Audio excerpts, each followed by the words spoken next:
ਦੇਸ਼ ਦੁਨੀਆ 'ਚ ਵਸਦੇ ਪੰਜਾਬੀਆਂ ਨੂੰ ਜੀ ਆਇਆਂ। ਮੈਂ ਹਰਜਿੰਦਰ ਸਿੰਘ ਰੰਧਾਵਾ, ਤੁਸੀਂ ਦੇਖ ਰਹੇ ਹੋ ਪੰਜਾਬ ਟੈਲੀਵਿਜ਼ਨ ਔਰ ਮੇਰੇ ਨਾਲ ਨੇ ਸਰਦਾਰ ਨਰਿੰਦਰਪਾਲ ਸਿੰਘ। ਸਰਦਾਰ ਸਾਹਿਬ, ਸਾਡੇ ਇੱਕ ਮੰਤਰੀ ਸਾਹਿਬ ਗਏ ਸੀ ਕਿਤਾਬ ਦਾ ਘੁੰਡ ਚੱਕਣ। ਅੱਛਾ, ਲੁਧਿਆਣੇ। ਤੇ ਕਈ ਐਸੇ ਘੁੰਡ ਵੀ ਚੱਕ ਆਏ ਜਿਹੜੇ ਹੁਣ ਮਗਰ ਭੱਜੇ ਫਿਰਦੇ। ਬਿਲਕੁਲ ਜਾਨ ਛਡਾਉਣੀ ਔਖੀ ਹੋ ਗਈ, ਔਖਾ ਹੋ ਜਾਂਦਾ। ਕੁੰਵਰ ਵਿਜੇ ਪ੍ਰਤਾਪ ਬਾਰੇ ਕੁਝ ਸੁਣਿਆ ਜੇ ਨਵਾਂ?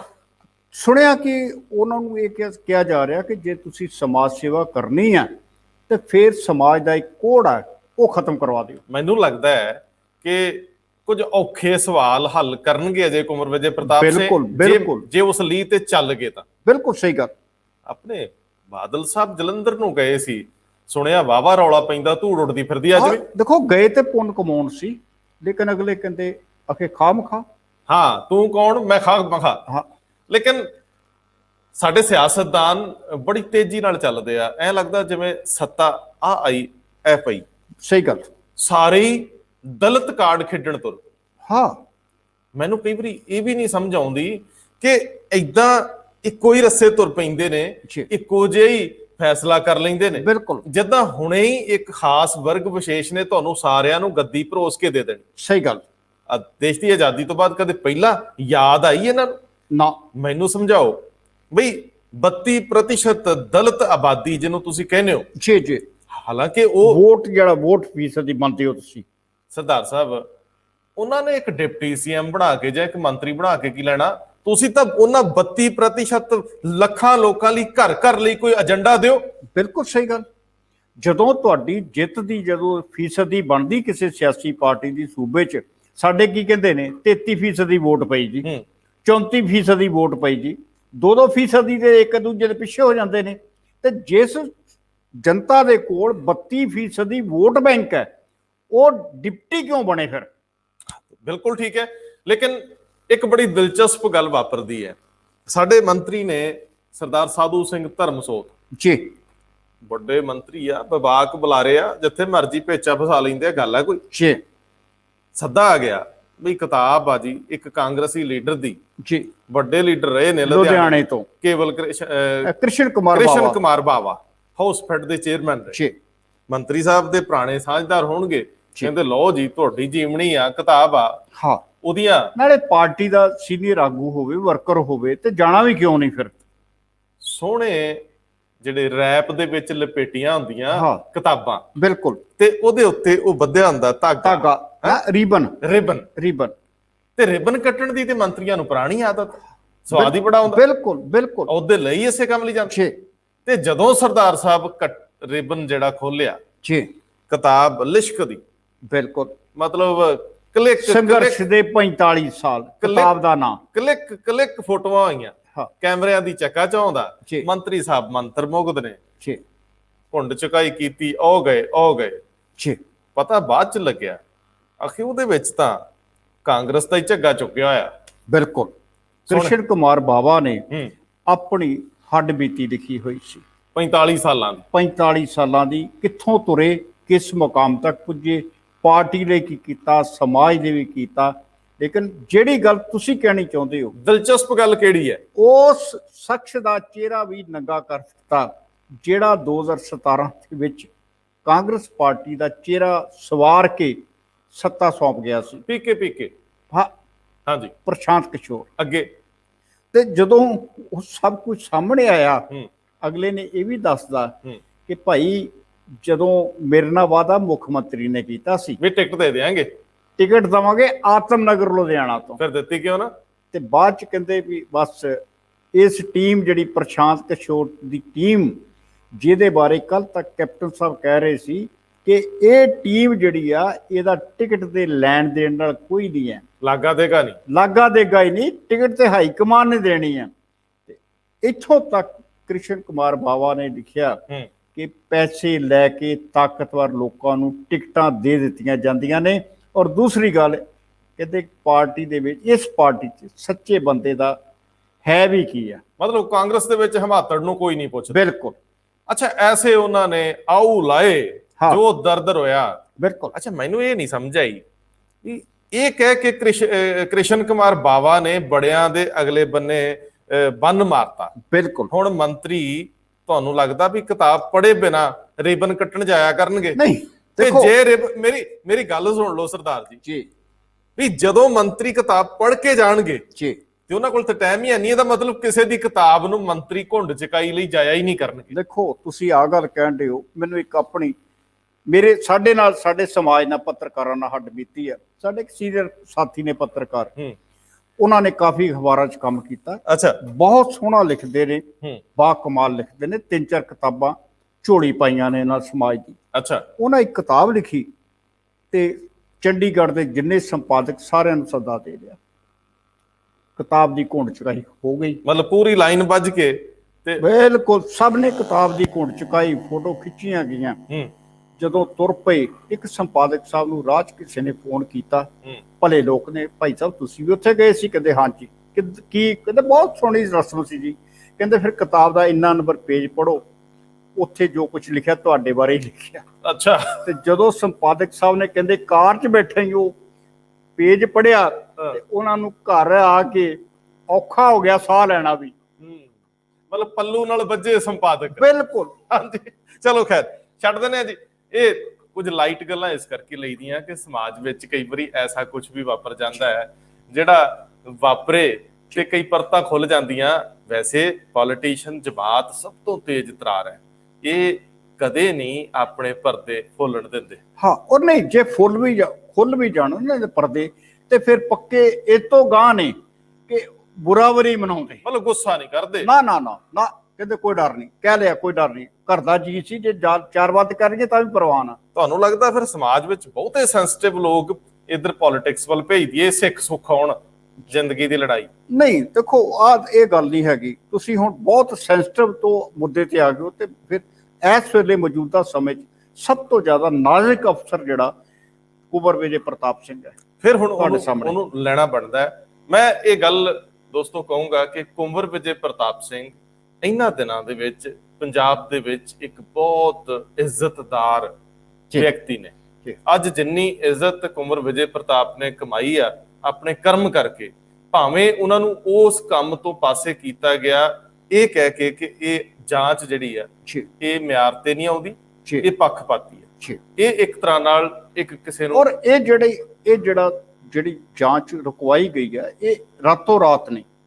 ਤੁਹਾਨੂੰ ਯਾਦ ਹੈ 2017 ਦੀ ਚੋਣ, 2019 ਦੀ ਚੋਣ, ਹਰ ਮੌਕੇ ਤੇ ਕੁੰਵਰ ਵਿਜੇ ਪ੍ਰਤਾਪ ਦਾ ਰਾਹ ਰੋਕਣ ਦੀ ਨਹੀਂ, 17 ਨਹੀਂ 19 ਚ ਮੈਂ ਦੋਸਤੋ ਅਸੀਂ ਇਸ ਮੁੱਦੇ ਤੇ ਹੋਰ ਵਿਸਥਾਰ ਚ ਜਾਈਏ। ਮੈਂ ਸਭ ਤੋਂ ਪਹਿਲਾਂ ਤੁਹਾਨੂੰ ਦੱਸ ਦਿਆਂ ਕਿ ਕੁੰਵਰ ਵਿਜੇ ਪ੍ਰਤਾਪ ਸਿੰਘ ਦਾ ਅਸਤੀਫਾ ਜਿਹੜਾ ਉਹਨਾਂ ਨੇ ਆਪਣਾ ਪ੍ਰੀ ਮੈਚੁਰ ਰਿਟਾਇਰਮੈਂਟ ਲਈ ਲਿਖਿਆ, ਉਹਦੇ ਲਈ ਕੈਪਟਨ ਸਾਹਿਬ ਨੇ ਉਹਨਾਂ ਨੂੰ ਮਨਾਉਣ ਦੀ ਕੋਸ਼ਿਸ਼ ਕੀਤੀ ਹੈ। ਇੱਕ ਪ੍ਰਪੋਜ਼ਲ ਜਿਹੜੀ ਨਿੱਤਰ ਕੇ ਨਿਖਰ ਕੇ ਆ ਰਹੀ ਹੈ। ਇੱਕ ਤਾਂ ਆਲੇ ਦੁਆਲੇ ਚੋਂ ਇਹ ਪ੍ਰੈਸ਼ਰ ਹੈ ਕਿ ਕੁੰਵਰ ਵਿਜੇ ਪ੍ਰਤਾਪ ਸਿੰਘ ਆਪਣੇ ਅਹੁਦੇ ਤੋਂ ਅਸਤੀਫਾ ਨਾ ਦੇਣ ਤੇ ਉਹਨੂੰ ਵਾਪਸ ਲੈ ਲੈਣ, ਜਿਵੇਂ ਸਟੇਟ ਦੇ ਮੁੱਖ ਮੰਤਰੀ ਉਹਨਾਂ ਨੂੰ ਜ਼ੋਰ ਪਾ ਰਹੇ। ਦੂਜਾ ਸਰਦਾਰ ਸਾਹਿਬ ਇਹ ਪਹਿਲੂ ਆ ਕਿ ਆਲੇ ਦੁਆਲੇ ਚੋਂ ਇੱਕ ਇਹ ਵੀ ਪ੍ਰੈਸ਼ਰ ਹੈ ਕਿ ਕੁੰਵਰ ਵਿਜੇ ਪ੍ਰਤਾਪ ਸਿੰਘ ਨੂੰ ਆਈਜੀ ਤੋਂ ਏਡੀਜੀਪੀ ਰੈਂਕ ਤੇ ਪ੍ਰਮੋਟ ਕੀਤਾ ਜਾਏ। ਏਡੀਜੀਪੀ ਰੈਂਕ ਤੇ ਪ੍ਰਮੋਟ ਕਰਨ ਤੋਂ ਬਾਅਦ ਉਹਨਾਂ ਦੇ ਹੱਥ 'ਚ ਨਸ਼ਿਆਂ ਵਾਲਾ ਉਹ ਕੇਸ ਜਿਹੜਾ ਕਿ ਸਰਦਾਰ ਹਰਪ੍ਰੀਤ ਸਿੰਘ ਸਿੱਧੂ ਕੋਲ ਸੀ, ਏਡੀਜੀਪੀ ਹੁੰਦੇ ਆ, ਬਿਲਕੁਲ ਉਹ ਇਹਨਾਂ ਨੂੰ ਸੌਂਪਿਆ ਜਾਵੇ ਕਿਉਂਕਿ ਸਿੱਧੂ ਸਾਹਿਬ ਬਾਹਰ ਪੜਨ ਗਏ ਨੇ। ਠੀਕ ਹੈ ਜੀ, ਅਮਰੀਕਾ 'ਚ ਨੇ। ਔਰ ਇਹ ਗੱਲ ਜ਼ੋਰ ਨਾਲ ਕੀਤੀ ਜਾ ਰਹੀ ਆ ਕਿ ਨਸ਼ਿਆਂ ਦਾ ਉਹ ਹਾਈ ਪ੍ਰੋਫਾਈਲ ਕੇਸ, ਨਸ਼ਿਆਂ ਦੇ ਉਹ ਸਾਰੇ ਤੱਥ ਜਿਹੜੇ ਕੋਰਟਾਂ 'ਚ ਅਜੇ ਪਏ ਨੇ, ਉਹਨਾਂ ਦੇ ਉੱਤੇ ਇੱਕ ਵਾਰੀ ਫਿਰ ਤੋਂ ਜਾਂਚ ਲਈ ਤੇ ਜਿਹੜੇ ਵੀ ਵੱਡੇ ਕੇਸ ਨੇ ਪੰਜਾਬ ਦੇ ਵਿੱਚ ਉਹ ਏਡੀਜੀਪੀ ਜਿਹੜਾ ਵੀ ਅੱਗੇ ਕ੍ਰਾਈਮ ਕਹਿੰਦੇ ਆ ਜਾਂ ਜੋ ਵੀ ਬਣਾਉਣਾ ਹੈ ਉਹ ਕੁੰਵਰ ਵਿਜੇ ਪ੍ਰਤਾਪ ਇੱਕ ਸੇਵਾ ਕਰ ਜਾਣ। ਜੇ ਰਿਟਾਇਰਮੈਂਟ ਹੀ ਲੈਣੀ ਆ ਤੇ ਕੁਝ ਹੋਰ ਹੋਂਜ ਜਾਣ ਜਿਹੜਾ ਗੰਦ ਹੈ ਸਮਾਜ। ਉਹਦੇ ਕਾਰਨ ਇਹ ਵੀ ਹੈ ਨਾ ਕਿ ਇਹ ਜਿਹੜਾ ਨਸ਼ਾ ਰੋਕਣਾ, ਨਸ਼ਾ ਖਤਮ ਕਰਨਾ, ਤੁਹਾਨੂੰ ਯਾਦ ਹੈ ਕੈਪਟਨ ਸਾਹਿਬ ਨੇ ਪਹਿਲਾਂ ਕਿਹਾ ਸੀ ਕਿ ਅਸੀਂ ਗੈਂਗਸਟਰਾਂ ਦਾ ਲੱਕ ਭੰਨ ਦਿੱਤਾ। ਹਾਂ, ਉਹਨਾਂ ਨੇ ਨਸ਼ਿਆਂ ਦਾ ਲੱਕ ਭੰਨਣ ਦੀ ਬਿਨਾਂ ਗੱਲ ਕੀਤੀ, ਨਸ਼ੇ ਔਰ ਗੈਂਗਸਟਰਸ। ਹਾਂ, ਲੇਕਿਨ ਜਿਹੜੇ ਕੇਸ ਪੈਂਡਿੰਗ ਪਏ ਨੇ ਪਿਛਲੇ 4 ਸਾਲ ਤੋਂ ਜਿਨ੍ਹਾਂ ਦੀ ਗਾਂ ਤੋਰੀ ਨਹੀਂ ਹੋਈ, ਅਗਰ ਉਹ ਵੀ ਕੇਸ ਜਿਹੜੇ ਨੇ ਸਮਾਜ ਦੇ ਸਾਹਮਣੇ ਸ਼ੀਸ਼ੇ ਵਾਂਗ ਆ ਜਾਂਦੇ ਨੇ ਵੀ ਹੈ ਕੌਣ ਸੀ, ਅਸਲ ਸੂਤਰਧਾਰ ਕੌਣ ਸੀ। ਪਾਂਡੀ ਤੇ ਸਾਰੇ ਫੜੇ ਗਏ, ਬਿਲਕੁਲ ਪਾਂਡੀਆਂ ਦੇ ਦਾਅਵੇ ਤੇ ਸਾਰੇ ਆ, ਲੇਕਿਨ ਕੁਝ ਜਿਹੜੇ ਚੰਦ ਚਿਹਰੇ ਸੀ ਉਹਨਾਂ ਨੂੰ ਬੇਨਕਾਬ ਕਰਨ ਦੀ ਜਿਹੜੀ ਜ਼ਿੰਮੇਵਾਰੀ ਆ ਉਹ ਕੁੰਵਰ ਵਿਜੇ ਪ੍ਰਤਾਪ ਸਿੰਘ ਨੂੰ ਸੌਂਪੀ ਜਾ ਸਕਦੀ ਹੈ। ਇਹ ਗੱਲ ਬਹੁਤ ਜ਼ਰੂਰੀ ਆ ਕਿ ਪਿਛਲੇ ਸਮੇਂ 'ਚ ਵੱਖ-ਵੱਖ ਪੁਲਿਸ ਅਫਸਰਾਂ ਵੱਲੋਂ ਤੇ ਡਰੱਗ ਕੇਸਿਸ ਦੇ ਵਿੱਚ ਫਸੇ ਵਿਅਕਤੀਆਂ ਵੱਲੋਂ ਨਸ਼ਿਆਂ ਨਾਲ ਸੰਬੰਧਿਤ ਪੁਲਿਸ ਅਫਸਰਾਂ ਉੱਤੇ ਔਰ ਪੋਲੀਟੀਸ਼ੀਅਨਸ ਉੱਤੇ ਸਰਪ੍ਰਸਤੀ ਦੇ ਦੋਸ਼ ਲੱਗਦੇ ਨੇ। ਸਹੀ ਗੱਲ। ਇਹ ਸ਼ਸ਼ੀਕਾਂਤ ਤੋਂ ਲੈ ਕੇ ਹੁਣ ਤੱਕ ਥੰਮਿਆ ਨਹੀਂ ਸਿਲਸਿਲਾ। ਬਹੁਤ ਜਗ੍ਹਾ ਤੇ ਇਹ ਇਲਜ਼ਾਮ ਲੱਗੇ ਕਿ ਸਿਆਸਤਦਾਨ ਦੀ ਸਰਪ੍ਰਸਤੀ ਬਿਨਾਂ ਨਸ਼ੇ ਨਾ ਵਿਕ ਸਕਦੇ, ਸਹੀ ਗੱਲ, ਨਾ ਵਿਸਥਾਰ ਲੈ ਸਕਦੇ। ਸਹੀ ਗੱਲ। ਲੇਕਿਨ ਨਿੱਠ ਕੇ ਕਿਸੇ ਨੇ ਇਹਦੇ ਤੇ ਜਾਂਚ ਨਹੀਂ ਕੀਤੀ, ਨਿੱਠ ਕੇ ਇਹਦੇ ਤੇ ਕੋਈ ਰਿਪੋਰਟ ਨਹੀਂ ਆਈ, ਹਾਂ, ਨਿੱਠ ਕੇ ਕਿਸੇ ਅਦਾਲਤ ਨੇ ਫੈਸਲਾ ਨਹੀਂ ਕੀਤਾ। ਮੈਨੂੰ ਤਾਂ ਲੱਗਦਾ ਕਿ ਇਹ ਕੇਸ ਸੁਣਵਾਈ ਲਈ ਪ੍ਰਕਿਰਿਆ ਅਧੀਨ ਵੀ ਨਹੀਂ ਰਹੇ ਕਦੀ, ਰੈਗੂਲਰ ਬੇਸਿਸ ਤੇ। ਲੇਕਿਨ ਕੁੰਵਰ ਵਿਜੇ ਪ੍ਰਤਾਪ ਸਿੰਘ ਹੋਰਾਂ ਦੀ ਖਾਸੀਅਤ ਆ ਕਿ ਉਹ ਜਿਹੜਾ ਵੀ ਕੇਸ ਉਹਨਾਂ ਦੇ ਕੋਲ ਗਿਆ, ਉਹਨਾਂ ਨੇ ਨਿੱਠ ਕੇ ਉਹਦੇ ਤੇ ਕੰਮ ਕੀਤਾ। ਅੰਮ੍ਰਿਤਸਰ ਦਾ ਬਹੁਤ ਚਰਚਿਤ ਕਿਡਨੀ ਸਕੈਮ ਸੀ, ਵੱਡੇ ਵੱਡੇ ਕਹਿ ਲਓ ਕਿ ਮਗਰਮੱਛ ਉਹਦੇ ਵਿੱਚ ਸਨ ਜੀ, ਲੇਕਿਨ ਦੁੱਧ ਦਾ ਦੁੱਧ, ਪਾਣੀ ਦਾ ਪਾਣੀ, ਇਹ ਸਭ ਸਾਡੇ ਕਰ ਦਿਖਾਇਆ ਸੀ। ਸਰਦਾਰ ਸਾਹਿਬ, ਨਵਜੋਤ ਸਿੰਘ ਸਿੱਧੂ ਇੱਕ ਹਵਾਲਾ ਦਿੰਦੇ ਆ ਬਰਗਾੜੀ ਚ, ਜੋ ਬੁਰਜ ਜਵਾਰ ਸਿੰਘ ਵਾਲਾ, ਤੁਹਾਨੂੰ ਯਾਦ ਹੋਣਾ। ਉਹ ਕਹਿੰਦੇ ਜੀ ਮੇਰੇ ਕੋਲ ਦੋਸਤ ਆਇਆ ਸੀ ਤੇ ਉਹਦਾ ਬਟੂਆ ਚੋਰੀ ਹੋ ਗਿਆ, ਉਹਦੇ ਵਿੱਚ ਬਹੁਤ ਸਾਰਾ ਕੁਝ ਸੀਗਾ। ਕਹਿੰਦੇ ਮੈਂ ਕੁੰਵਰ ਵਿਜੇ ਪ੍ਰਤਾਪ ਨੂੰ ਕਿਹਾ, ਉਹਨਾਂ ਨੇ SHO ਨੂੰ ਕਿਹਾ, ਸਾਡੀ ਪੁਲਿਸ ਇੰਨੀ ਐਫੀਸ਼ੀਐਂਟ ਆ ਕਿ 2 ਘੰਟੇ ਚ ਉਹਨਾਂ ਦਾ ਪਰਸ ਵਾਪਸ ਆ ਗਿਆ। ਬਿਲਕੁਲ। ਮੈਂ ਇਹਦੇ ਨਾਲ ਸੰਬੰਧਿਤ ਇੱਕ ਘਟਨਾ ਤੁਹਾਨੂੰ ਮੈਂ ਵੀ, ਜਿਹੜੀ ਮੇਰੇ ਨਾਲ ਨਿੱਜੀ ਵਾਪਰੀ ਹੈ। ਕੁੰਵਰ ਵਿਜੇ ਪ੍ਰਤਾਪ ਇੰਨੇ ਦਿਆਨਤਦਾਰ ਅਫਸਰ ਨੇ, ਚਲੋ ਸਾਡੇ ਉਹਨਾਂ ਨਾਲ ਪੁਰਾਣੇ, ਅਸੀਂ ਉਹਨਾਂ ਨੂੰ ਮੀਡੀਆ ਕਰਕੇ ਜਾਣਦੇ ਆ ਕਿਉਂਕਿ ਅਸੀਂ ਮਾਈਨਿਊਟਲੀ ਇੱਕ ਚੈੱਕ ਰੱਖਦੇ ਆ, ਅਸੀਂ ਬਰਾਬਰ ਖਬਰਾਂ ਤੇ ਨਜ਼ਰ ਬਣਾਈ ਰੱਖਦੇ ਆ। ਸਰਦਾਰ ਸਾਹਿਬ, ਮੈਂ ਦੂਰਦਰਸ਼ਨ ਤੋਂ ਇੱਕ ਸ਼ਾਮ ਪ੍ਰੋਗਰਾਮ ਕਰਕੇ ਆਉਂਦਾ, ਤੁਹਾਡੀ ਗੱਡੀ ਖੋਲ ਗਈ, ਮੈਂ ਥੋੜਾ ਲੇਟ ਸੀ ਤੇ ਮੈਨੂੰ ਰਈਏ ਦੇ ਕੋਲ, ਜਿਹੜਾ ਬਿਆਸ ਲੰਘਦੇ ਆ ਸਰ, ਰਈਏ ਦੇ ਕੋਲ ਗਨ ਪੁਆਇੰਟ ਤੇ ਮੇਰੀ ਗੱਡੀ ਖੋਲੀ ਗਈ ਤੇ ਮੇਰੇ ਕੋਲ ਦੂਜਾ ਕੋਈ ਚਾਰਾ ਨਹੀਂ ਸੀ। ਮੈਂ ਉੱਥੋਂ ਕੁੰਵਰ ਵਿਜੇ ਪ੍ਰਤਾਪ ਜੀ ਨੂੰ ਫੋਨ ਕਰਦਾ, ਨੰਬਰ ਲੈ ਕੇ, ਦੂਰਦਰਸ਼ਨ ਤੋਂ ਮੈਂ ਨੰਬਰ ਲੈਣਾ, ਉਹਨਾਂ ਨੂੰ ਮੈਂ ਕਾਲ ਕਰਦਾ। ਟਾਈਮ ਕਾਫੀ ਹੋ ਗਿਆ ਸੀ ਰਾਤ ਦਾ। ਉਸ ਵਿਅਕਤੀ ਵਿਸ਼ੇਸ਼ ਨੇ ਪੂਰੀ ਰਾਤ ਆਪਣੀ ਵਾਇਰਲੈਸ ਸੈੱਟ ਤੇ ਰਹੇ। ਮੈਨੂੰ ਯਾਦ ਹੈ ਕਿ 3 ਪੁਲਿਸ ਅਧਿਕਾਰੀ, ਜਿਨ੍ਹਾਂ ਚ SHO, ਤਤਕਾਲੀ SHO, ਮੈਂ ਨਾਂ ਨਹੀਂ ਲੈਣਾ ਚਾਹੁੰਦਾ, ਅੱਜ ਕੱਲ ਉਹ ਪ੍ਰਮੋਟ ਵੀ ਹੋ ਗਏ ਆ, DSP ਬਣ ਗਏ, ਉਹਨਾਂ ਨੂੰ ਸਸਪੈਂਡ ਕਰਤਾ। ਔਰ ਇੱਕ ਜਿਹੜੇ ਚੌਂਕੀ ਇੰਚਾਰਜ ਸੀ ਰਈਏ ਦੇ, ਉਹ ਵੀ ਸਸਪੈਂਡ ਕਰਤੇ। ਮੈਂ ਉਹਨਾਂ ਨੂੰ, ਕਿਉਂਕਿ ਅਸੀਂ ਦੁਨਿਆਵੀ ਜੀ ਆ, ਮੈਨੂੰ ਅਗਲੇ ਦਿਨ ਅਪਰੋਚ ਕੀਤਾ ਗਿਆ, ਕਹਿੰਦੇ ਜੀ ਉਹਨਾਂ ਦਾ ਤਾਂ ਕਸੂਰ ਨਹੀਂ, ਜਿਨ੍ਹਾਂ ਨੂੰ ਤੁਸੀਂ IG ਸਾਹਿਬ ਨੂੰ, DIG ਸਾਹਿਬ ਨੂੰ ਕਹੋ। ਮੈਂ ਉਹਨਾਂ ਨੂੰ ਕਿਹਾ, ਮੈਂ ਕਿਹਾ ਕੁੰਵਰ ਜੀ ਵੀ ਇਹਨਾਂ ਤੇ ਮੇਰੀ ਬਹੁਤ ਮਦਦ ਕੀਤੀ ਹੈ ਤੇ ਇਹਨਾਂ ਨੂੰ ਕਿਉਂ ਸਸਪੈਂਡ ਕੀਤਾ? ਮੈਨੂੰ ਕਹਿੰਦੇ ਜੀ ਤੁਸੀਂ ਦਖਲ ਨਾ ਦਿਓ, ਤੁਹਾਡਾ ਮਤਲਬ ਤੁਹਾਡੀ ਗੱਡੀ ਚੋਂ ਜਿਹੜੀ ਹੈ ਗਨ ਪੁਆਇੰਟ ਤੇ ਖੋਈ ਹੈ। ਸੋ ਇਹ ਸਾਡੀ ਪ੍ਰਕਿਰਿਆ ਹੈ। ਹੁਣ ਉਹ ਪ੍ਰਕਿਰਿਆ 2 ਦਿਨ ਚ ਪੂਰੀ ਹੋ ਜਾਂਦੀ ਹੈ, ਮੈਨੂੰ ਤੀਜੇ ਦਿਨ ਸਵੇਰੇ ਮੇਰੀ ਗੱਡੀ ਮਿਲ ਜਾਂਦੀ। ਕੋਈ ਵਿਅਕਤੀ ਕਿੰਨਾ ਲੀਹਾਂ ਦੇ ਉੱਤੇ ਕੰਮ ਕਰਦਾ, ਕਿਹੜੀ ਪ੍ਰੋਫੈਸ਼ਨਲ ਅਪਰੋਚ ਨਾਲ ਇਹ ਗੱਲ ਕਰਦਾ ਹੈ। ਮੈਨੂੰ ਉਹ ਗੱਡੀ ਜਿਹਦੀ ਮੈਂ ਆਸ ਹੀ ਲਾਤੀ ਸੀ ਕਿ ਮੰਨ ਲਓ ਕੋਈ ਗੱਡੀ ਖੋਹ ਕੇ ਲੈ ਗਿਆ, ਪਤਾ ਨਹੀਂ ਚੋਰੀ ਉਹਨਾਂ ਨੇ ਕਿੱਥੇ ਕੀ ਕਰਨਾ, ਕਬਾੜ ਚ ਸੁੱਟਣੀ, ਬਾਹਰ ਲੈ ਜਾਣੀ, ਵੇਚਣੀ ਕਿੱਦਾਂ, ਮੈਨੂੰ ਗੱਡੀ ਤੀਜੇ ਦਿਨ ਸਵੇਰੇ ਮਿਲ ਜਾਂਦੀ। ਕੁੰਵਰ ਵਿਜੇ ਪ੍ਰਤਾਪ ਕਿਸੇ ਵੀ ਕੇਸ ਨੂੰ ਮਾਈਨਿਊਟਲੀ ਚੈੱਕ ਕਰਦੇ ਆ, ਉਹਦੇ ਸਾਰੇ ਪ੍ਰੋਸਪੈਕਟਿਵ ਜਿੰਨੇ ਆ ਉਹਨਾਂ ਤੇ ਨਜ਼ਰਸਾਨੀ ਕਰਦੇ ਆ। ਜਿਸ ਤਰੀਕੇ ਨਾਲ ਇਹ ਜਿਹੜੇ ਬੈਬਲ ਕਲਾਂ, ਬਰਗਾੜੀ, ਕੋਟਕਪੂਰੇ ਦੀਆਂ ਘਟਨਾਵਾਂ ਸੀ, ਜਿਵੇਂ ਉਹਨਾਂ ਨੂੰ ਤਰਤੀਬ ਨਾਲ, ਜਿਹੜੇ ਸੌਦੇ ਸਾਧ ਦੇ ਸਵਾਂਗ ਰਚਨ ਤੋਂ, ਮਾਫੀ ਤੋਂ ਇੱਥੋਂ ਤੱਕ ਲੈ ਕੇ ਆਏ, ਜਦੋਂ ਤੱਕ 2 ਮੁੰਡੇ ਕਤਲ ਹੁੰਦੇ ਆ ਜਿਨ੍ਹਾਂ ਨੂੰ ਸ਼ਹੀਦ ਅਸੀਂ ਕਹਿੰਦੇ ਆ, ਉਹ ਸਾਰੀਆਂ ਦੀਆਂ ਸਾਰੀਆਂ ਘਟਨਾਵਾਂ ਇਵੇਂ ਗੁੰਦੀਆਂ ਹੋਈਆਂ ਨੇ ਕਿ ਜੇਕਰ ਤੁਸੀਂ ਉਹਨੂੰ ਚਾਰਜ ਸ਼ੀਟ ਨੂੰ ਪੜ੍ਹੋਗੇ, ਮੈਨੂੰ ਤਾਂ ਉਹ ਪੜ੍ਹਨ ਦਾ ਮੌਕਾ ਮਿਲਿਆ ਹੈ, ਮੈਂ ਦੇਖੀ ਹੈ, ਮੈਂ ਪ੍ਰਾਪਤ ਕੀਤੀ ਹੈ, ਔਰ ਉਹਦੇ ਵਿੱਚੋਂ ਮੈਂ ਦੇਖਿਆ ਹੈ ਕਿ ਉਹ ਜਿਹੜੀਆਂ ਘਟਨਾਵਾਂ ਨੇ ਉਹਨਾਂ ਨੂੰ ਤੁਸੀਂ ਮਾਈਨਸ ਨਹੀਂ ਕਰ ਸਕਦੇ। ਅੱਜ ਉਹਦੇ ਤੇ ਰੌਲਾ ਪੈ ਰਿਹਾ ਕਿ ਉਹਨੂੰ ਜਨਤਕ ਕਰੋ। ਬਿੱਟੂ ਕਹਿ ਰਹੇ, ਰਵਨੀਤ ਬਿੱਟੂ, ਕਿ ਜਨਤਕ ਕਰਨੀ ਚਾਹੀਦੀ। ਪ੍ਰਤਾਪ ਸਿੰਘ ਬਾਜਵਾ ਕਹਿ ਰਹੇ ਨੇ, ਪ੍ਰਤਾਪ ਸਿੰਘ ਬਾਜਵਾ ਕਹਿ ਰਹੇ ਕਿ ਜਨਤਕ ਕਰੋ, ਜਿਹੜੇ ਵੀ ਚਿਹਰੇ ਨੰਗੇ ਕਰੋ। ਹੁਣ ਦੇਖਣ ਵਾਲੀ ਗੱਲ ਹੈ ਕਿ ਇੱਕ ਅਖਬਾਰ ਉਹਨੂੰ ਲੜੀਵਾਰ ਛਾਪ ਵੀ ਰਿਹਾ। ਦੇਖੋ, ਬੜਾ ਸਾਫ਼ ਹੈ ਕਿ ਸਭ ਤੋਂ ਅਹਿਮ ਹੈ ਕਿ ਜਸਟਿਸ ਜੋਰਾ ਸਿੰਘ ਕਮਿਸ਼ਨ ਬਣਿਆ ਜੀ, ਉਸ ਵੇਲੇ ਦੀ ਸਰਕਾਰ ਨੇ ਆਪ ਹੀ ਉਹਦੀ ਰਿਪੋਰਟ ਦਬ ਲਈ ਜੀ। ਉਸ ਤੋਂ ਬਾਅਦ ਜਸਟਿਸ ਮਾਰਕੰਡੇ ਕਾਟਸੂ, ਸੁਪਰੀਮ ਕੋਰਟ ਦੇ ਸਾਬਕਾ ਜੱਜ, ਉਹਨਾਂ ਦੇ ਉੱਤੇ ਇੱਕ ਪਬਲਿਕ ਕਮਿਸ਼ਨ ਬਣਿਆ ਸੀ, ਉਹਦੀ ਰਿਪੋਰਟ ਕਿਸੇ ਨੇ ਲੈਣੀ ਜ਼ਰੂਰੀ ਨਹੀਂ ਸਮਝੀ ਜੀ। ਉਸ ਤੋਂ ਬਾਅਦ ਜਸਟਿਸ ਰਣਜੀਤ ਸਿੰਘ ਕਮਿਸ਼ਨ ਆਇਆ। ਜਸਟਿਸ ਰਣਜੀਤ ਸਿੰਘ ਕਮਿਸ਼ਨ ਨੇ ਜੋ ਮੈਕਰੋ ਜਾਂਚ ਕੀਤੀ, ਉਸ ਮੈਕਰੋ ਜਾਂਚ ਦੇ ਉੱਤੇ ਕੰਮ ਕਰਦਿਆਂ ਕੁੰਵਰ ਵਿਜੇ ਪ੍ਰਤਾਪ ਸਿੰਘ ਹੋਰੀ ਇੱਕ ਨਤੀਜੇ ਤੇ ਪੁੱਜੇ ਨੇ ਜੀ। ਹੁਣ ਜਦੋਂ ਤੁਸੀਂ ਤਕਨੀਕੀ ਤੌਰ ਤੇ ਇਹ ਕਹਿ ਦਿੰਦੇ ਹੋ ਕਿ ਇਹ ਜਾਂਚ ਰੱਦ ਕੀਤੀ ਜਾਂਦੀ ਹੈ, ਤੇ ਫਿਰ ਸਵਾਲਾਂ ਦੇ ਘੇਰੇ 'ਚ ਉਹ ਵੀ ਜਾਂਚ ਆ ਜਾਂਦੀ ਆ ਕਿ ਕੀ ਕੁੰਵਰ ਵਿਜੇ ਪ੍ਰਤਾਪ ਸਿੰਘ ਹੋਰਾਂ ਦੀ ਜਿਹੜੀ ਜਾਂਚ ਆ ਜਸਟਿਸ ਰਣਜੀਤ ਸਿੰਘ ਦੀ ਜਾਂਚ ਤੋਂ ਵੱਖਰੀ ਆ ਕੋਈ? ਬਿਲਕੁਲ। ਸੋ ਇਸ ਕਰਕੇ ਮੰਗ ਕੀਤੀ ਜਾ ਰਹੀ ਹੈ, ਕਿਉਂਕਿ ਇਹ ਜਿਹੜੇ ਦੋਸ਼ ਨੇ ਇੱਕ ਪਾਛੜ ਦੇ, ਜੇ ਇੱਕ ਪਾਛੜ ਦੇ ਦੋਸ਼ ਨੇ ਤੇ ਫਿਰ ਮਾਫ ਕਰਨਾ, ਜਸਟਿਸ ਰਣਜੀਤ ਸਿੰਘ ਕਮਿਸ਼ਨ ਜਦੋਂ ਬਣਦਾ ਉਹਦਾ ਵਿਰੋਧ ਕਿਨ ਕੀਤਾ? ਉਹਦਾ ਵਿਰੋਧ ਕੀਤਾ ਗਿਆ। ਜੀ ਜੀ। ਸ਼੍ਰੋਮਣੀ ਕਮੇਟੀ ਨੇ 2 ਮਤੇ ਪਾਸ ਕੀਤੇ ਜਸਟਿਸ ਰਣਜੀਤ ਸਿੰਘ ਕਮਿਸ਼ਨ ਦੇ ਖਿਲਾਫ, ਉਹਦੇ ਅਧਿਕਾਰ ਖੇਤਰ ਦੇ ਖਿਲਾਫ ਜੀ। ਹੁਣ ਜਦੋਂ ਇਹ ਸਾਰਾ ਕੁਝ ਸਾਹਮਣੇ ਆ ਗਿਆ ਤੇ ਫਿਰ ਇਹ ਕਹਿ ਦੇਣਾ, ਬਾਰ-ਬਾਰ ਕਹਿਣਾ ਜੀ ਨਹੀਂ ਇਹ ਇੱਕ ਪਾਸੜ ਆ, ਇਹ ਸਾਨੂੰ ਨੁਕਸਾਨ ਪਹੁੰਚਾਉਣਾ ਸੀ। ਆਖਰਕਾਰ ਜੇ ਤੁਸੀਂ ਸ਼ਾਮਲ ਹੀ ਨਹੀਂ ਹੋ, ਜੇ ਤੁਸੀਂ ਕਹਿ ਰਹੇ ਹੋ ਸਾਡਾ ਕੋਈ ਲੈਣ ਦੇਣ ਨਹੀਂ ਇਸ ਮਾਮਲੇ, ਫਿਰ ਤੁਹਾਨੂੰ ਡਰ ਵੀ ਕਾਹਦਾ ਆ? ਫਿਰ ਨਹੀਂ ਦੇਖੋ, ਫਿਰ ਤਾਂ ਟ੍ਰਾਇਲ 'ਚ ਜਾਣਾ ਚਾਹੀਦਾ ਸੀ। ਟ੍ਰਾਇਲ 'ਚ ਜਾਣਾ ਚਾਹੀਦਾ ਸੀ। ਤੁਸੀਂ ਆਪਣੇ ਜਿਹੜੇ ਮੰਨ ਲਓ ਉਹ ਸਬੂਤ ਪੇਸ਼ ਕਰਦੇ, ਤੁਸੀਂ ਡਿਨਾਈ ਕਰੋ। ਬਿਲਕੁਲ ਬਹਿਸਾਂ ਹੋਣੀਆਂ ਸੀ। ਕੇਸ ਨੇ ਆਖਰਕਾਰ ਫੈਸਲੇ ਤੋਂ ਪਹਿਲਾਂ ਇੱਕ ਲੰਬੀ ਪ੍ਰਕਿਰਿਆ ਚੋਂ ਨਿਕਲਣਾ ਸੀ। ਬਿਲਕੁਲ। ਤੁਸੀਂ ਆਪਣਾ ਵਿਊ ਪੁਆਇੰਟ ਰੱਖ ਸਕਦੇ ਸੀ। ਜਿੱਥੇ ਤੁਹਾਡੇ ਤੇ ਕੋਈ ਐਲੀਗੇਸ਼ਨ ਆਉਂਦਾ ਹੈ, ਕੋਰਟ ਤੁਹਾਨੂੰ ਮੌਕਾ ਦਿੰਦੀ ਕਿ ਤੁਸੀਂ ਇਹਦੇ ਖਿਲਾਫ ਆਪਣਾ ਪੱਖ ਰੱਖੋ। ਬਿਲਕੁਲ। ਲੇਕਿਨ ਤਰਾਸਦੀ ਆ ਕਿ ਸਾਡੇ ਸਮਾਜ ਦੇ ਵਿੱਚ ਅਕਸਰ ਚੰਗੇ ਵਿਅਕਤੀਆਂ ਨੂੰ ਅਸੀਂ ਹਾਸ਼ੀਏ ਤੇ ਧੱਕ ਦਿੰਦੇ ਆ।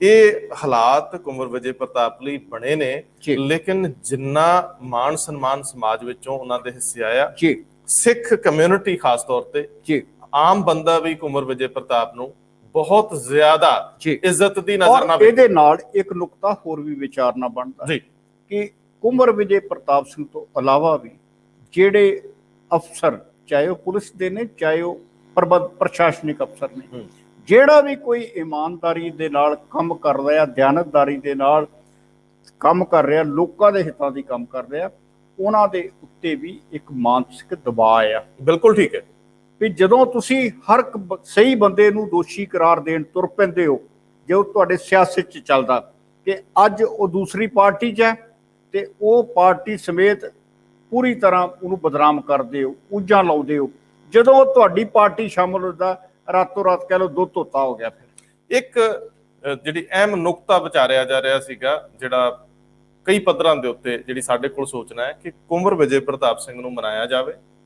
ਹਾਲਾਂਕਿ ਉਹ SIT ਦੇ ਹੈੱਡ ਦੇ ਰੂਪ ਵਿੱਚ ਜਿਹੜੀ ਜਾਂਚ ਚਾਰਜ ਸ਼ੀਟ ਦੇ ਰੂਪ 'ਚ ਪੇਸ਼ ਕਰ ਚੁੱਕੇ ਆ, ਉਹਦੇ ਵਿੱਚ ਹੁਣ ਕੁੰਵਰ ਵਿਜੇ ਪ੍ਰਤਾਪ ਜੀ ਦਾ ਬਹੁਤਾ ਕੰਮ ਬਚਦਾ ਨਹੀਂਗਾ। ਉਹਨਾਂ ਨੇ ਇੱਕ ਲਾਸਟ ਚਾਰਜ ਸ਼ੀਟ ਪੇਸ਼ ਕਰਨੀ ਸੀ, ਜਿਹੜੀ ਸੁਣਿਆ ਤਿਆਰ ਸੀਗੀ।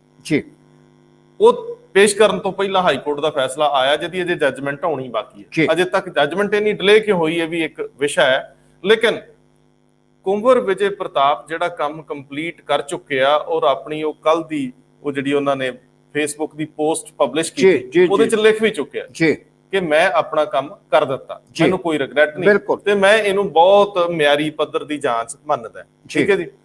ਹੁਣ ਜੇਕਰ ਉੱਥੇ ਉਹਨਾਂ ਦਾ ਕੰਮ ਬਹੁਤ ਜ਼ਿਆਦਾ ਨਹੀਂ, ਤੇ ਮੰਨ ਲਓ ਜੇ ਕੋਈ ਨਵੀਂ SIT ਆ ਕੇ ਉਸੇ ਹੀ ਚਾਰਜ ਸ਼ੀਟ ਜਿਹੜੀ ਆ ਉਹਨੂੰ ਨਵੇਂ ਸਿਰਿਓਂ, ਜੇ ਕੋਈ ਟੈਕਨੀਕਲ ਖਾਮੀਆਂ ਜੇ ਅਦਾਲਤ ਸਾਹਮਣੇ ਰੱਖੂਗੀ ਕਿ ਇਹਨਾਂ ਕਰਕੇ ਰੱਦ ਕਰਦੇ ਆ, ਉਹਨੂੰ ਦਰੁਸਤ ਕਰਕੇ ਉਸ ਸਾਰੀ ਜਾਂਚ ਨੂੰ ਸਮਾਂਬੱਧ ਮਹੀਨੇ ਖੰਡ ਦੇ ਵਿੱਚ ਦੁਬਾਰਾ ਕੋਰਟ ਦੇ ਸਾਹਮਣੇ ਪੇਸ਼ ਕਰ ਦਿੰਦੀ ਹੈ ਤੇ ਉਹ ਇੱਕ ਤਰ੍ਹਾਂ ਨਾਲ ਕੁੰਵਰ ਵਿਜੇ ਪ੍ਰਤਾਪ ਸਿੰਘ ਨੂੰ ਸਨਮਾਨ ਦੇਣ ਦੇ ਬਰਾਬਰ ਹੋਊਗੀ।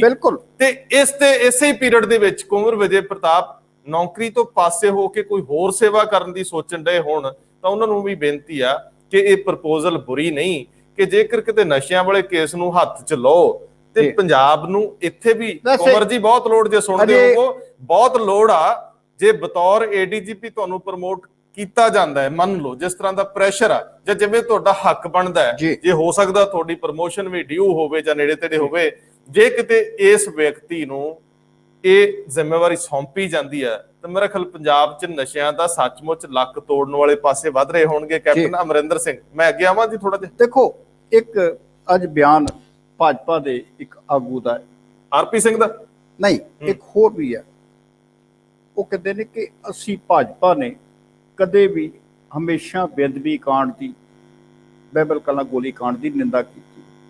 ਇਹ ਕੌਣ ਨੇ? ਸ਼ਰਮਾ ਜੀ, ਅਸ਼ਵਨੀ ਸ਼ਰਮਾ ਜੀ। ਅੱਛਾ, ਮਤਲਬ ਪ੍ਰਦੇਸ਼ ਭਾਜਪਾ ਪ੍ਰਮੁੱਖ ਕਹਿੰਦੇ ਆ ਕਿ ਅਸੀਂ ਸਦਾ ਨਿੰਦਾ ਕੀਤੀ ਹੈ। ਨਿੰਦਾ ਕੀਤੀ। ਹੁਣ ਸਵਾਲ ਇੱਕ ਹੋਰ ਆ ਜਾਂਦਾ, ਕਿਉਂਕਿ ਜਦੋਂ ਕੈਪਟਨ ਸਰਕਾਰ ਜਿਹੜੀ ਆ ਕੁੰਵਰ ਵਿਜੇ ਪ੍ਰਤਾਪ ਸਿੰਘ ਹੋਰਾਂ ਦਾ ਅਸਤੀਫਾ ਜੇ ਪ੍ਰਵਾਨ ਵੀ ਕਰਦੀ ਆ ਜਾਂ ਆਖਰੀ ਕਾਰਵਾਈ ਦੇ ਲਈ ਗ੍ਰਹਿ ਮੰਤਰਾਲੇ ਕੋ ਭੇਜੇਗੀ, ਕੇਂਦਰੀ ਗ੍ਰਹਿ ਮੰਤਰਾਲੇ ਕੋਲ। ਤੇ ਕੇਂਦਰ ਦੇ ਵਿੱਚ ਸਰਕਾਰ ਕਿਹਦੀ ਹੈ ਫਿਰ? ਬੀਜੇਪੀ ਦੀ, ਭਾਜਪਾ ਦੀ। ਭਾਜਪਾ ਜਾਂ ਕੇਂਦਰੀ ਗ੍ਰਹਿ ਮੰਤਰਾਲਾ ਇਸ ਨੁਕਤੇ ਨੂੰ ਵਿਚਾਰ ਸਕਦਾ ਹੈ। ਆਖਰਕਾਰ ਇਹ ਤੇ ਹੈ ਨਹੀਂ ਕਿ ਇੱਕ IPS ਅਫੀਸਰ ਆ ਤੇ ਉਹਦੀ ਕਾਰਗੁਜ਼ਾਰੀ ਜਿਹੜੀ ਉੱਪਰ ਨਹੀਂ ਦੇਖੀ ਜਾਂਦੀ ਜੀ, ਸਭ ਤੋਂ ਜ਼ਿਆਦਾ ਉੱਪਰ ਵਾਚ ਹੁੰਦੀ ਆ। ਰਾਜਾਂ ਜਿਹੜੇ ਸਿਆਸੀ ਲੋਕ ਜਿਹੜੇ ਥੱਲੇ ਆ ਉਹਨਾਂ ਦੀ ਇੰਨੀ ਨਹੀਂ ਹੁੰਦੀ। ਦੇਖੋ ਤੁਹਾਨੂੰ ਯਾਦ ਹੈ ਜੀ, ਇਹੀ ਕੇਸ ਬੇਅਦਬੀ ਨਾਲ ਸੰਬੰਧਿਤ CBI ਕੋਲ ਜੀ, ਬਿਲਕੁਲ ਜਦੋਂ ਭਾਈਵਾਲੀ ਸੀ, ਹਾਂ, ਉਦੋਂ ਉਹ ਲਟਕਦੇ ਰਹੇ। ਬਿਲਕੁਲ ਬੀਜੇਪੀ ਦੀ ਹੁਣ ਦਿਲਚਸਪੀ ਨਹੀਂ ਰਹੀ ਹੋਊਗੀ ਜੀ ਭਾਈਵਾਲਾਂ ਨੂੰ ਬਹੁਤਾ ਸੇਵ ਕਰਨਾ। ਬਿਲਕੁਲ ਮੇਰਾ ਖਿਆਲ ਆ ਨਹੀਂ, ਦਿਲਚਸਪੀ ਨਾ ਵੀ ਹੋਵੇ, ਦਿਲਚਸਪੀ ਛੱਡੋ, ਅਗਰ ਉਹ ਵਾਕਿਆ ਹੀ ਭਾਜਪਾ ਜਿਹੜੀ ਆ ਆਉਣ ਵਾਲੇ ਸਮੇਂ ਦੇ ਵਿੱਚ ਪੰਜਾਬ ਵੱਲ ਵੇਖ ਰਹੀ ਹੈ ਜੀ, ਜੇ ਭਾਜਪਾ ਚਾਹੁੰਦੀ ਕਿ ਅਸੀਂ ਵੀ ਇੱਕ ਵਾਕਿਆ ਹੀ ਹੁਣ ਭਾਈਵਾਲ ਬਣਨਾ, ਸੱਤਾ 'ਚ ਭਾਈਵਾਲ ਬਣਨਾ, ਪੰਜਾਬ ਦੀ 'ਚ ਕੁਝ ਕਰਨਾ, ਤੇ ਫਿਰ ਉਹਨਾਂ ਨੂੰ ਇਹ ਨੁਕਤਾ ਵਿਚਾਰਨਾ ਪਏਗਾ ਕਿ ਜਿਸ ਸ਼ਖਸ ਨੇ ਤਨਦੇਹੀ ਦੇ ਨਾਲ ਕੰਮ ਕੀਤਾ ਆ ਉਸ ਰਿਪੋਰਟ ਨੂੰ ਇੱਕ ਵਾਰੀ ਆਪਣੇ ਪੱਧਰ ਤੇ ਵਾਚ ਲਵੇ ਔਰ ਉਸ ਤੋਂ ਬਾਅਦ ਕੋਈ ਫੈਸਲਾ ਲਵੇ। ਮੇਰਾ ਖਿਆਲ ਹੈ ਕਿ ਇਹਦੇ ਨਾਲ ਸੰਬੰਧਿਤ ਬੀਜੇਪੀ ਨੂੰ ਕਿਸਾਨੀ ਮਸਲੇ ਵੀ ਵਿਚਾਰ ਲੈਣੇ ਚਾਹੀਦੇ, ਬਿਲਕੁਲ ਪੰਜਾਬ 'ਚ ਪੈਰ ਰੱਖਣਾ ਜੀ। ਹੁਣ ਮੈਂ ਥੋੜਾ ਜਿਹਾ ਅੱਗੇ ਆਉਂਗਾ ਕਿ ਸਰਦਾਰ ਸੁਖਬੀਰ ਸਿੰਘ ਬਾਦਲ ਦਲਤ ਪੱਤਾ ਖੇਡ ਆਉਂਦੇ, ਕਹਿੰਦੇ ਆਖੇ ਡਿਪਟੀ ਮੁੱਖ ਮੰਤਰੀ ਅਗਲੀ ਸਰਕਾਰ 'ਚ ਪੱਕਾ। ਬਿਲਕੁਲ ਜਦੋਂ ਪੰਥਕ ਵੋਟ ਖੁਰ ਗਈ ਜੀ, ਪੰਥਕ ਵੋਟ ਨੂੰ ਖੋਰਾ ਲੱਗਿਆ, ਜਿਹੜੀ ਰਵਾਇਤੀ ਵੋਟ ਸੀ ਅਕਾਲੀ ਦਲ ਦੀ, ਉਸ ਤੋਂ ਬਾਅਦ ਅਸੀਂ ਜਿਹੜੀ 30-35% ਵੋਟ ਆ ਉਹਦੇ ਤੇ ਨਜ਼ਰ ਰੱਖ ਲਈ। ਉਹਦੇ ਤੇ ਨਜ਼ਰ ਬੀਜੇਪੀ ਵੀ ਰੱਖੀ ਬੈਠੀ ਆ। ਉਹ ਸਾਂਪਲਾ ਸਾਹਿਬ ਨੂੰ ਕੌਮੀ ਘੱਟ ਗਿਣਤੀ ਸ਼ਡਿਊਲ ਕਾਸਟ ਕਮਿਸ਼ਨ ਦਾ ਚੇਅਰਮੈਨ ਲਾਈ ਬੈਠੀ, ਔਰ ਉਹ ਕਈ ਵਾਰੀ ਕਹਿ ਚੁੱਕਿਆ ਵੀ ਅਸੀਂ ਪੰਜਾਬ 'ਚ ਜਿਹੜਾ ਮੁੱਖ ਮੰਤਰੀ ਬਣਾਉਣਾ ਹੈ ਉਹ ਦਲਿਤ ਚਿਹਰਾ ਬਣਾਉਣਾ। ਬਿਲਕੁਲ, ਔਰ ਮੈਂ ਅੱਜ ਵੀ ਕਿਹਾ, ਚੁੱਗ ਸਾਹਿਬ ਨੇ ਕਿਹਾ, ਬਿਲਕੁਲ ਉਹ ਕਹਿੰਦੇ ਆ ਤੁਸੀਂ ਡਿਪਟੀ CM ਬਣਾਉਂਦੇ ਹੋ, ਅਸੀਂ ਤਾਂ CM ਬਣਾਉਣਾ। ਨਹੀਂ, ਗੱਲ ਪਤਾ ਕੀ ਹੈ ਜੀ, ਦੇਖੋ ਮੈਨੂੰ ਤੇ ਕੱਲ ਦੀ ਹੈਰਾਨੀ ਆ ਕਿ ਉਧਰੋਂ ਸੁਖਬੀਰ ਬਾਦਲ ਹੋਰਾਂ ਨੇ ਕਿਹਾ ਕਿ ਜੇ ਸਾਡੀ ਸਰਕਾਰ ਬਣੀ ਤੇ ਅਸੀਂ ਡਿਪਟੀ ਮੁੱਖ ਮੰਤਰੀ ਜਿਹੜਾ ਉਹ ਇਸ ਸਮਾਜ ਚੋਂ ਲਵਾਂਗੇ ਜੀ। ਸ਼ਾਮ ਤੱਕ ਹੇਠੋਂ ਉੱਤੇ ਲੈ ਕੇ ਪੰਜਾਬ ਤੋਂ ਲੈ ਕੇ ਦਿੱਲੀ ਤੱਕ ਜਿੱਦਾਂ ਤਾਰਾਂ ਖੜਕਦੀਆਂ ਨਾ, ਹਰ ਲੀਡਰ ਨੇ ਇਹ ਕਿਹਾ ਨਹੀਂ ਅਸੀਂ ਪ੍ਰਵਾਨ ਆ, ਸਾਨੂੰ ਪ੍ਰਵਾਨ ਆ, ਸਾਨੂੰ ਪ੍ਰਵਾਨ ਆ। ਸ਼ਾਮ ਤੱਕ ਕੈਪਟਨ ਸਾਹਿਬ ਨੇ ਗਿਣਾਤਾ ਕਿ ਅਸੀਂ 19% ਜਿਹੜਾ ਉਹ ਇਹਨਾਂ ਤੇ ਲਾਵਾਂਗੇ, ਇੰਨੇ ਪੈਸੇ ਲਾਵਾਂਗੇ।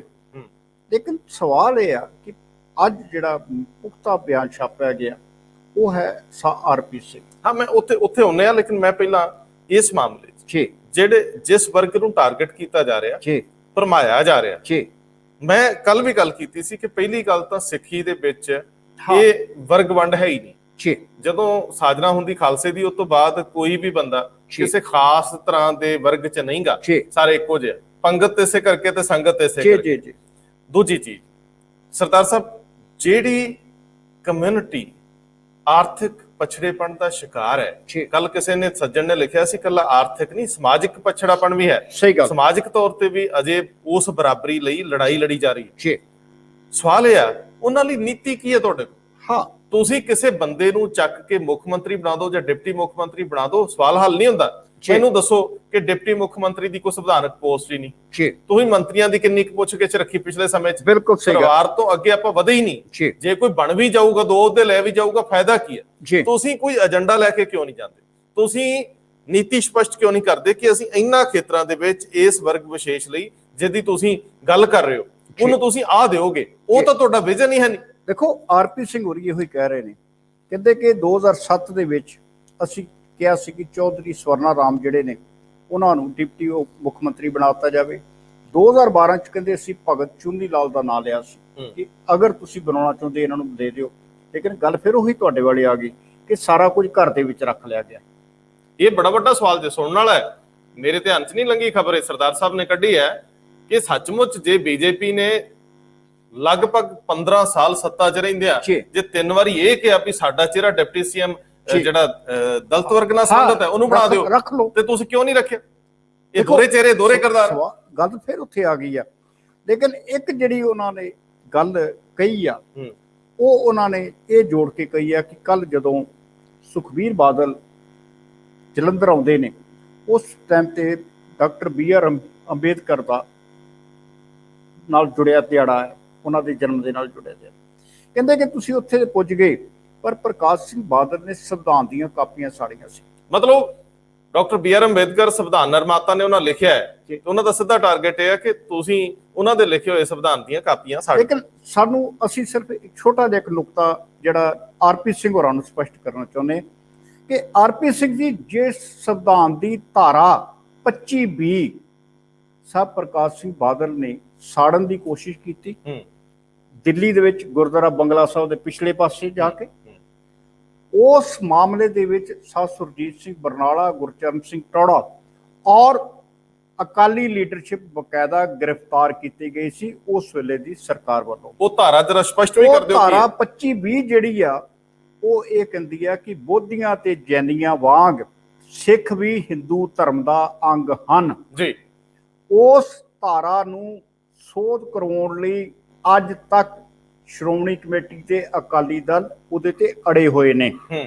ਔਰ ਦੂਸਰਾ ਸਵਾਲ ਆਰਪੀ ਸਿੰਘ ਜੀ, ਜੇ ਤੁਸੀਂ ਇਹਨੂੰ ਪੂਰੇ ਸੰਵਿਧਾਨ ਨਾਲ ਜੋੜ ਕੇ ਦੇਖ ਰਹੇ ਹੋ ਜੀ ਤੇ ਫਿਰ ਇਹ ਵੀ ਦੱਸ ਦਿਓ ਕਿ ਕੀ 1950 ਤੋਂ ਬਾਅਦ ਉਹ ਸੰਵਿਧਾਨ ਜਿਹੜਾ ਕਿ ਡਾਕਟਰ ਬੀ ਆਰ ਅੰਬੇਦਕਰ ਨੇ ਬਣਾਇਆ ਸੀ ਉਹਦੇ ਵਿੱਚ ਕੋਈ ਸੋਧ ਨਹੀਂ ਕੀਤੀ ਗਈ? ਬਿਲਕੁਲ ਵੀ ਜੇ ਤੁਸੀਂ ਬਾਕੀ ਸੋਧਾਂ ਕੀਤੀਆਂ ਨੇ, ਪ੍ਰਵਾਨ ਕੀਤਾ ਆ, ਤੇ ਫਿਰ ਇੱਕ ਸੋਧ ਜਿਹੜੀ ਕਿ ਕਿਸੇ ਕੌਮ ਨੂੰ ਉਹਦੀ ਨਿਆਰੇਪਨ ਦੀ ਹੈਸੀਅਤ ਦਿਵਾਉਂਦੀ ਹੈ, ਫਿਰ ਉਹਦੇ ਬਾਰੇ ਤੁਹਾਨੂੰ ਇਤਰਾਜ਼ ਨਹੀਂ ਹੋਣਾ ਚਾਹੀਦਾ। ਮੇਰੇ ਖਿਆਲ ਇਸੇ ਨੋਟ ਤੇ ਪ੍ਰੋਗਰਾਮ ਖਤਮ ਕਰਦੇ ਆ ਜ਼ਰੂਰ, ਕਿਉਂਕਿ ਇਹ ਬਹੁਤ ਅਹਿਮ ਨੁਕਤਾ ਹੈ ਕਿ ਜੇ ਸੰਵਿਧਾਨ ਇੰਨੀ ਵਾਰੀ ਬਦਲਿਆ ਗਿਆ, ਇੰਨੀਆਂ ਸੋਧਾਂ ਹੋ ਗਈਆਂ, ਇਹ ਸੋਧ ਕਿਉਂ ਨਾ ਹੋਈ?